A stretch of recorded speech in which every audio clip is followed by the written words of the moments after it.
SACOME had 10 key federal election priorities that we were lobbying for.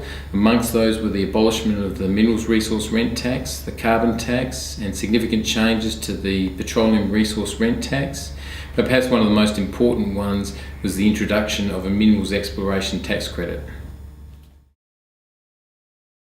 Essentially, a minerals exploration tax credit is a mechanism of passing through the tax credit that a junior exploration company accrues over time back through to their shareholders, giving their shareholders an immediate benefit or an immediate return, if you like, from their investment in that junior exploration company. So the real benefit of having a minerals exploration tax credit is to encourage investors into investing into what are essentially higher risk junior exploration companies. In good times, plenty of investors are prepared to invest in those companies.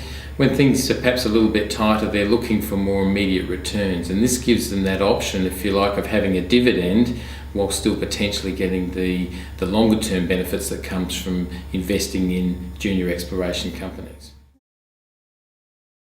As many know, the resources industry was credited with getting Australia through the global financial crisis.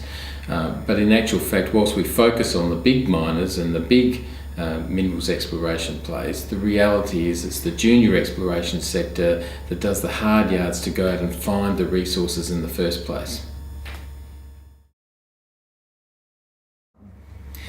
Well, Canada's had a scheme referred to as a flow-through share scheme, which is essentially the same thing, in place for a number of years. And during that time, Australia's share of global exploration has dropped from around 20% down to 12%. And at the same time, Canada's has risen from around 12% up into the high teens. Of course, it's necessary to take the Canadian scheme and convert that so that it will work within the Australian taxation system.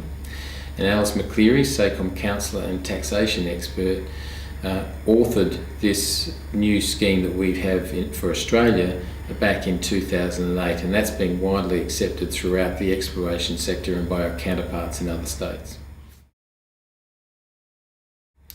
So whilst it's great that the Liberal government has agreed to implement a minerals exploration tax credit, or as they have referred to it as an exploration development incentive, and it's also good that they've indicated a timeline of 1 July 2014.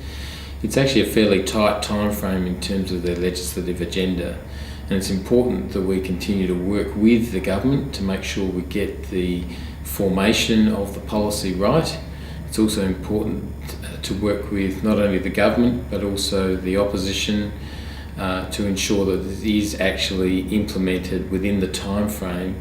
And that time frame is critical in terms of ensuring that we get that investment kick-started back into that junior exploration sector.